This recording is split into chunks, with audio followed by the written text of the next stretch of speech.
வணக்கம். நீங்கள் இணைந்து கொள்வது நியூஸ் போஸ்டின் மதிய நேர பிரதான செய்தியுடன். விரிவான செய்திகளுக்கு செல்ல முன்னர் முதலில் தலைப்புச் செய்திகள். தமிழ் கைதிகள் முன்னெடுத்து வரும் உண்ணாவிரத போராட்டம் தொடர்பான தீர்மானத்தை தமது அமைச்சினால் மேற்கொள்ள முடியாது என நீதியமைச்சர் தெரிவிப்பு. வெலேசுதாவிற்கு மரண தண்டனை. எவன்கார்ட் ஆயுத கப்பல் தொடர்பில் போலீஸ் விசாரணை ஆரம்பம்.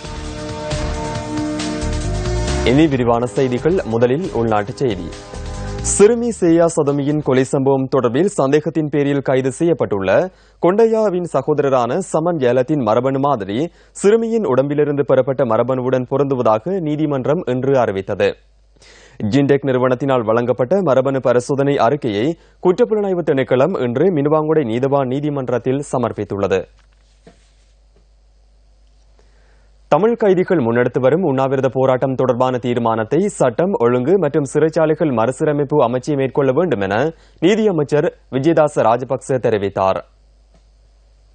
கைதிகள் தொடர்பில் தமது அமைச்சினால் எந்தவித தீர்மானமும் எடுக்க முடியாது என குறிப்பிட்ட நீதியமைச்சர் இந்த விடயம் தொடர்பில் அரசாங்கமே கொள்கை ரீதியில் தீர்மானம் ஒன்றை எடுக்க வேண்டும் என்றும் குறிப்பிட்டார். தமிழ் கைதிகள் 3வது நாளாகவும் முன்னெடுத்து வரும் உண்ணாவிரத போராட்டம் தொடர்பில் இன்று நியூஸ் போஸ்ட் வினவிய போது நீதியமைச்சர் இதனை குறிப்பிட்டார். நாட்டில் அரசியல் கைதிகள் எவரும் இல்லை என்பதை அமைச்சர் இன்று மீண்டும் உறுதிப்படுத்தினார். பாரிய குற்றச்சாட்டுகள் சுமத்தப்பட்டவர்களே இவ்வாறு தடுத்து வைக்கப்பட்டுள்ளதாகவும் அமைச்சர் குறிப்பிட்டார்.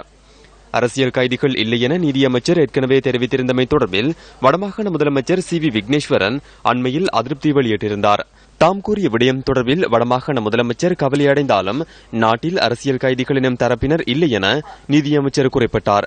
சிறிய குற்றச்சாட்டுகள் சுமத்தப்பட்டவர்களே ஏற்கனவே விடுதலை செய்யப்பட்டுள்ளதாகவும் அரசியல் கைதிகள் எவரும் சிறைச்சாலைகளில் இல்லை என்றும் குறிப்பிட்டார். எல்டிடியுடன் தொடர்புபட்ட 225 கைதிகள் சிறைச்சாலைகளில் தற்போது தடுத்து வைக்கப்பட்டுள்ளதாகவும் நீதியமைச்சர் விஜயதாச ராஜபக்ச குறிப்பிட்டார். அவர்களில் ஒரு பிரிவினருக்கு தண்டனை வழங்கப்பட்டுள்ளதுடன் மற்றொரு பிரிவினர் தொடர்பில் சட்ட நடவடிக்கை இடம்பெற்று வருவதாகவும் குறிப்பிட்டார். இவ்வாறு தடுத்து வைக்கப்பட்டுள்ள அனைவரும் ஆட்கொலை, குண்டு தாக்குதல் போன்ற பாரிய குற்ற செயல்களுடன் தொடர்புபட்டவர்கள் என நீதியமைச்சர் விஜயதாச ராஜபக்ச நியூஸ் ஃபர்ஸ்டுக்கு குறிப்பிட்டார். போதைப்பொருள் கடத்தல்காரரான வெலேசுதா என அழைக்கப்படும் கம்பல விதானகே சம்பந்தகுமாரவிற்கு கொழும்பு மேல் நீதிமன்றம் இன்று மரண தண்டனை விதித்து தீர்ப்பு அளித்துள்ளது. கொழும்பு மேல் நீதிமன்றில் இன்று இடம்பெற்ற அவர் தொடர்பான வழக்கின் தீர்ப்பு அறிவிக்கப்பட்டது. 7.5 கிராம் ஹெரோயின் போதைப்பொருள் வைத்திருந்த சம்பவம் தொடர்பில் வெலேசுதா மீது குற்றம் சுமத்தப்பட்டுள்ளது.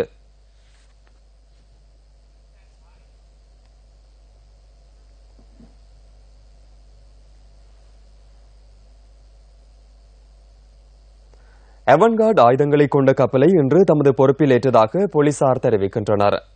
அதன் பின்னர் அதிலிருந்தவர்களிடம் வாக்குமூலம் பெற்றுக் கொண்டதாக போலீஸ் ஊடக பேச்சாளர் உதவி போலீஸ் அத்தியட்சகர் ருவான் குணசேகர தெரிவித்தார். எவன்கார்ட் கப்பல் தொடர்பில் விசாரணைகள் பிரதி போலீஸ் மா அதிபர் ஒருவரின் தலைமையில் இடம்பெறுவதாகவும் அவர் குறிப்பிட்டார்.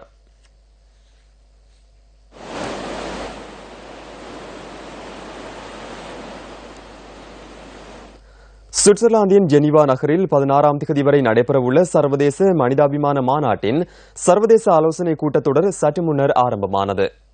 ஐக்கிய நாடுகளின் மனிதாபிமான விவகாரங்களுக்கான ஒருங்கிணைப்பு அலுவலகம் இந்த மாநாட்டை ஏற்பாடு செய்துள்ளது. மனிதாபிமான விடயங்களில் வரையறுக்கப்பட்ட கேபிட்டல் மகாராஜா நிறுவனத்தின் அதீத ஈடுபாடு தொடர்பில் கரிசனை கொண்டு ஐக்கிய நாடுகள் சபை இந்த அழைப்பை விடுத்துள்ளது. அண்மையில் தஜிகிஸ்தானில் நடைபெற்ற மனிதாபிமான விவகாரங்கள் தொடர்பான ஐக்கிய நாடுகளின் பிராந்திய மாநாட்டை பிரதிநிதித்துவப்படுத்தும் சந்தர்ப்பமும் கேபிட்டல் மகாராஜா நிறுவனத்திற்கு கிடைத்திருந்தது.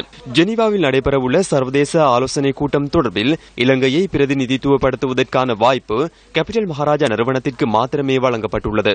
இயற்கை அனர்த்தங்கள் மற்றும் அவசர நிலைமைகளை எதிர்கொள்வதற்கு முன்னாயத்தம் மற்றும் நிவாரண பணிகளை மேற்கொள்வதில் தனியார் துறையினரின் பங்களிப்பை மேம்படுத்துவதே இந்த கூட்டத்தொடரின் முக்கிய நோக்கமாகும்.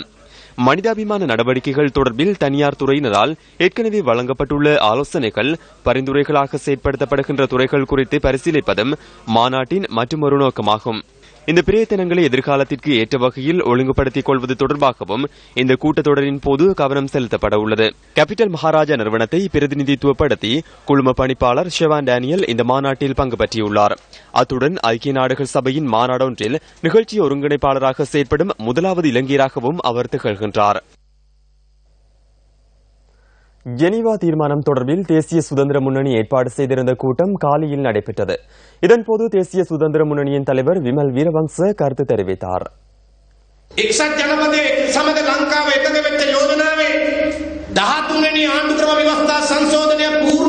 ஐக்கிய அமெரிக்காவினால் கொண்டுவரப்பட்ட இலங்கை தொடர்பான தீர்மானமானது 13வது சீர்திருத்தம் முழுமையாக அமல்படுத்துவதனை நோக்காக கொண்டுள்ளதுடன் அவர்களின் ராணுவத்தினரை இங்கு நிலைநிறுத்துவதனை நோக்காக கொண்டுள்ளது. திருகோணமலை துறைமுகம் போன்ற இடங்கள் முக்கியமாக உள்ளது. இதற்காகவே அவர்கள் இவ்வாறான நடவடிக்கையை மேற்கொள்கின்றனர். முடங்கி போயுள்ள அரசாங்கத்தின் முதுகெலும்பினை நிமிர்த்த வேண்டும். எங்களது ராணுவத்தினரும் முன்னோரும் மேற்கொண்ட நடவடிக்கைகள் நாம் இன்று சர்வதேசத்தின் முன் நிமிர்ந்து நிற்பதற்கு காரணமாக உள்ளது. ராணுவத்தினர் பாதுகாக்கப்பட வேண்டும். அவர்கள் பழிவாங்கப்படுவது நிறுத்தப்பட வேண்டும்.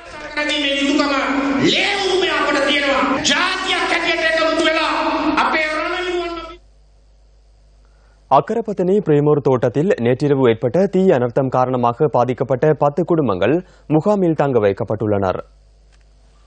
அக்கரப்பத்தனை பிரேமோர் தோட்டத்தில் நேற்றிரவு 9 மணி அளவில் லயன் குடியிருப்பில் தீ பரவியிருந்தது. எனினும் பிரதேச மக்களின் உதவியுடன் போலீசார் தீயினை கட்டுப்பாட்டுக்குள் கொண்டு வந்தனர்.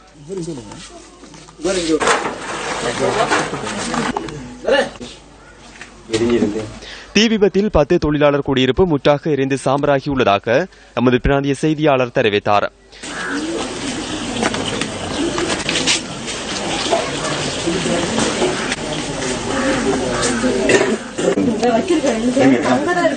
தீயினால் பாதிக்கப்பட்ட 10 குடும்பங்களைச் சேர்ந்து 50 பேர் இடம்பெயர்ந்துள்ளதுடன் அவர்கள் தற்காலிகமாக தங்குவதற்கான வசதிகள் ஏற்படுத்தி கொடுக்கப்பட்டுள்ளதாக போலீசார் தெரிவித்தனர்.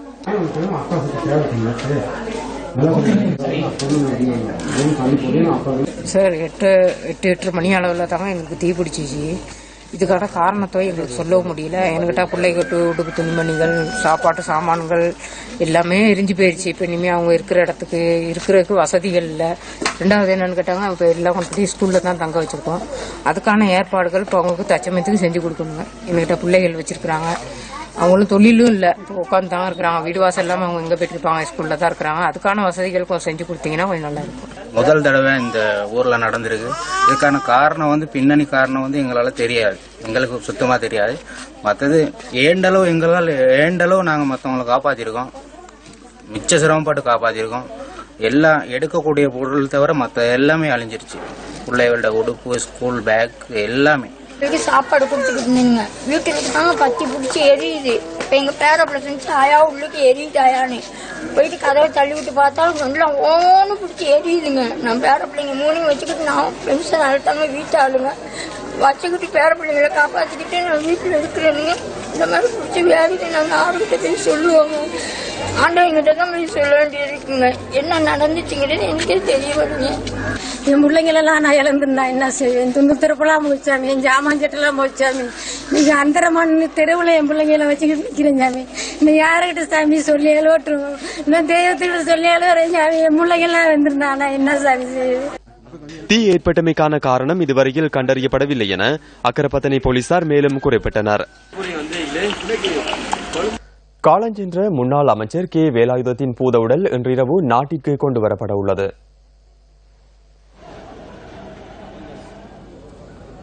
இந்தியாவிலிருந்து கொண்டுவரப்பட உள்ள அன்னாரின் பூதவுடல் ராஜகிரியவில் உள்ள தொழிலாளர் இல்லத்தில் அஞ்சலிக்காக வைக்கப்பட உள்ளது. வியாழக்கிழமை 12 மணி வரை ராஜகிரியவில் உள்ள தொழிலாளர் இல்லத்தில் அன்னாரின் பூதவுடல் வைக்கப்பட உள்ளதாக உறவினர்கள் தெரிவித்தனர். அதன் பின்னர் அன்னாரின் இல்லத்திற்கு பூதவுடல் கொண்டு செல்லப்பட உள்ளதாகவும் உறவினர்கள் குறிப்பிடுகின்றனர். எதிர்வரும் சனிக்கிழமை பதுளை இல்லத்திலிருந்து பசறை பிரதேச சபைக்கு எடுத்துச் செல்லப்பட்டு அங்கு அஞ்சலி செலுத்தப்பட்டதன் பின்னர் உடல் தகனம் செய்யப்பட உள்ளது. சென்னையில் உள்ள தனியார் வைத்தியசாலை ஒன்றில் சிகிச்சை பெற்று வந்த நிலையில் தனது 65வது வயதில் கே வேலாயுதம் காலமானார். சிறுவர்களின் பாதுகாப்பை கருத்தில் கொண்டு நியூஸ் போஸ்ட் முன்னெடுக்கும் பிள்ளைகளுக்காக விழிப்புணர்வு திட்டம் பண்டாரவளை மற்றும் அனுராதபுரம் பகுதிகளில் இன்று நடைபெறுகின்றது. சிறுவர்களின் எதிர்கால பாதுகாப்பிற்காக நியூஸ் போஸ்ட் சட்டம் ஒழுங்கு மற்றும் சிறைச்சாலைகள் மறுசீரமைப்பு அமைச்சுடன் இணைந்து இந்த திட்டத்தை முன்னெடுத்துள்ளது. பிள்ளைகளுக்காக சேட்டிட்டம் இன்று காலை பண்டாரவளை பிரதான பஸ் தரிப்பிட வளாகத்தில் தெளிவூட்ட நிகழ்ச்சியுடன் ஆரம்பமானது. இதன் பின்னர் பண்டாரவளை ஐக்கிய வர்த்தக சங்கத்தின் ஏற்பாட்டில் நடைபவனி ஆரம்பமானது. பஸ் தரிப்பிடத்திலிருந்து பிரதான வீதியூடாக பதுளை கொழும்பு வீதியை சென்ற நடைபவனி மீண்டும் பஸ் தரிப்பிடத்தில் நிறைவு செய்யப்பட்டது.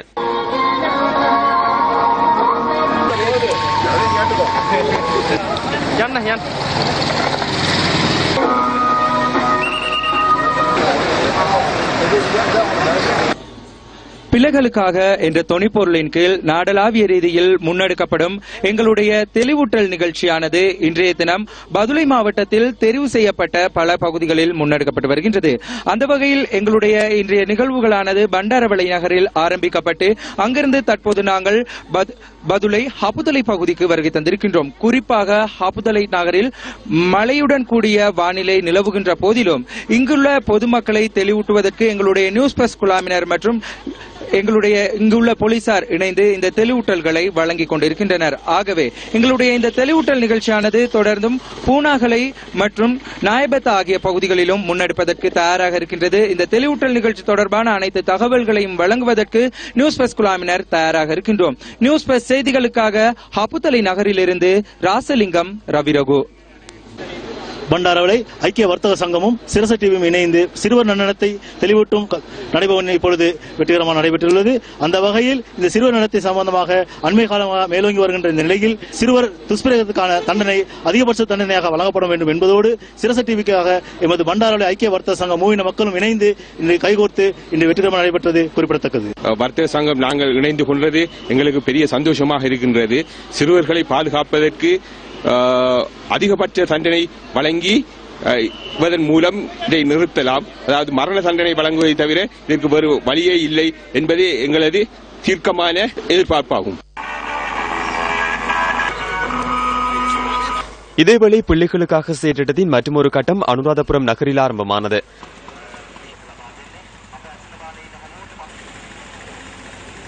இதன்போது மக்களுக்கான தெளிவூட்டல் செயற்றிட்டம் இடம்பெற்றது. இதுடன் நியூஸ் போஸ்டின் மதிய நேர பிரதான செய்தி நிறைவு பெறுகின்றது. மீண்டும் சந்திக்கலாம் நியூஸ் போஸ்டின் 2:25 மணித்தியால செய்தியில். வணக்கம்.